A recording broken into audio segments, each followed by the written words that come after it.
Hi, everybody. I know it's been a while since I've posted a video, and I'm trying to get better at that. These videos sometimes take me multiple tries. This is my fourth try with this one because my dog keeps barking, and it's difficult for you to hear the story that way. So, thumbs up that we get through this one with no barking. Chapter 2, The Magician's Elephant. The day after the night that the elephant arrived, Peter was again at the market square. The fortune teller's tent was gone, and Peter had been entrusted with another floret. The old soldier had talked at great length and in excruciating detail about what Peter must purchase with the coin. Bread, for one, because it must be bread that was at least a day old, 2 days old preferably, but 3-day-old bread, if he could find it, would be the best of all. Actually, see if you cannot locate bread with mold growing on it, said Vilna Lutz. Old bread is a most excellent preparation for being a soldier. Soldiers must become accustomed to rock-hard bread that's difficult to chew. It makes for strong teeth, and strong teeth make for a strong heart, and therefore a brave soldier. Yes, I believe it to be true. I know it to be true. How hard bread and strong teeth and a strong heart were connected was a mystery to Peter. But as Vilna Lutz spoke to him that morning, it became increasingly obvious that the old soldier was once again in the grips of a fever, and that not much sense would be gotten from him. You must ask the fishmonger for 2 fish and no more, Vilna Lutz said. Sweat shone on his forehead and his beard was damp. Ask him for the smallest ones. Ask him for the fish that others would turn away. Why, you must ask him for those fish that the other fish are embarrassed to even refer to as fish. Come back with the smallest fish, but do not, I repeat, come back to me empty-handed with the lies of fortune tellers upon your lips. I correct myself. To say the lies of fortune tellers is a redundancy. What comes from the mouths of fortune tellers is by definition a lie, and you, Private Duchesne, you must find the smallest possible fish. So Peter stood in the market square, in line at the fishmonger's, thinking of the fortune teller and his sister and elephants and fevers and exceptionally small fish. He also thought of lies, and who told them, and who did not, and what it meant to be a soldier, honorable and true. And because of all the thoughts in his head, he was listening with only half an ear to the story that the fishmonger was telling to the woman ahead of him in line. Well, he wasn't much of a magician, and none of them was expecting much, you see. That's the thing. Nothing was expected. The fishmonger wiped his hands on his apron. He hadn't promised them nothing special, and they wasn't expecting it neither. Who expects something special nowadays, said the woman. Not me. I've worn myself out expecting something special. And she pointed at a large fish. Give me one of these mackerels, why don't you? Mackerel it is, said the fishmonger, slinging the creature onto the scale. It was a very large fish. Vilna Lutz would not have approved. Peter surveyed the fishmonger's selection. His stomach growled. He was hungry and he was worried. He could not see anything alarmingly small enough to please the old soldier. And also give me catfish, said the woman. 3 of them. I want 'em with the whiskers longish, don't I? Tastier that way. The fishmonger put 3 catfish on the scale. In any case, he continued, they was all sitting there, the nobilities, the ladies, the princes, and the princesses, all together in the opera house, expecting nothing much. And what did they get? I don't even pretend to know, said the woman. What fancy people get is most surely a mystery to me.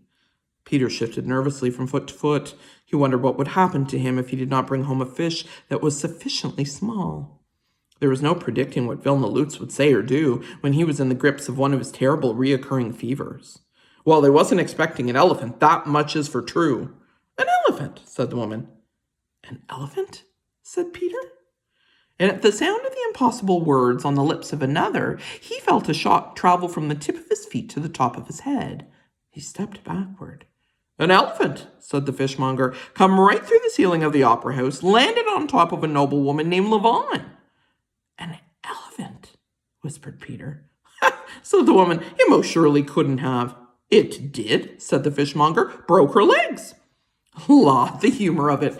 And don't my friend Marcel wash the lines of Madame Levon? Ain't the world as small as it can be? Just exactly, said the fishmonger. But please, said Peter, an elephant. An elephant, do you know what you say? Yes, said the fishmonger, I say an elephant. And she came through the roof. Didn't I just say that too? Where is this elephant now, please, said Peter. The police have got her, and the fishmonger. Said the fishmonger. The police, said Peter, and he put his hand up to his hat. He took the hat off and put it back on and took it off again. "Is the child having some sort of hat-related fit?" said the woman to the fishmonger. "It's just as the fortune teller said," said Peter. "An elephant." "Well, how's that?" said the fishmonger. "Who said it?" "It doesn't matter," said Peter. "Nothing matters except that the elephant has come and what that means."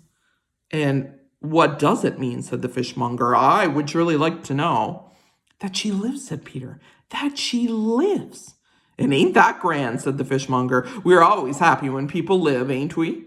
"Sure, and why not?" said the woman. "But I want to know is what became of him who started it all. Where's the magician?" "Imprisoned him," said the fishmonger, "didn't they? Put him in the most terrible cell, all alone, and thrown away the key." The prison cell to which the magician was confined was small and dark. But there was in the cell one window, very high up. At night, the magician lay atop his cloak on his mattress of straw and looked at the window into the darkness of the world. The sky was almost always thick with clouds, but sometimes, if the magician stared long enough, the clouds would gradually part and reveal one exceedingly bright star. "I intended only lilies," the magician said to the star. "That was my intention, a bouquet of lilies." This was not, strictly speaking, the truth. Yes, the magician had intended to conjure lilies, but standing on the stage of the Bliffendorf Opera House, before an audience that was indifferent to whatever small diversion he might perform, and was waiting only for him to exit and for the real magic, the music of a virtuoso violinist, to begin, the magician was struck suddenly and quite forcibly with the notion that he had wasted his life. So he performed that night the sleight of hand that would result in lilies, but at the same time he muttered the words of a spell that his magic teacher had entrusted to him long ago. The magician knew that the words were powerful, and also, given the circumstances, somewhat ill-advised, but he wanted to perform something spectacular, and he had. That night at the Opera House, before the whole world exploded into screams and sirens and accusations, the magician stood next to the enormous beast and gloried in the smell of her. Dried apples, moldy paper, dung. He reached out and placed one hand on her chest, and felt for a moment the solemn beating of her heart. "This," he thought, "I did this." And when he was commanded later that night by every authority imaginable, the mayor, a duke, a princess, a captain of police, to send the elephant back, to make her go away, in essence disappear her, the magician had dutifully spoken the spell, as well as the words themselves, backward, as the magic required, but nothing happened. The elephant remained absolutely, empathetically, undeniably there, her very presence serving as some indisputable evidence of his powers. He had intended lilies, yes, perhaps, but he had also wanted to perform true magic. He had succeeded. And so, no matter what words he may have spoken to the star that occasionally appeared above him, the magician could summon no true regret for what he had done. The star, it should be noted, was not a star at all. It was the planet Venus. Records indicate that it shone particularly bright that year. All right, guys. See you soon for chapter 3.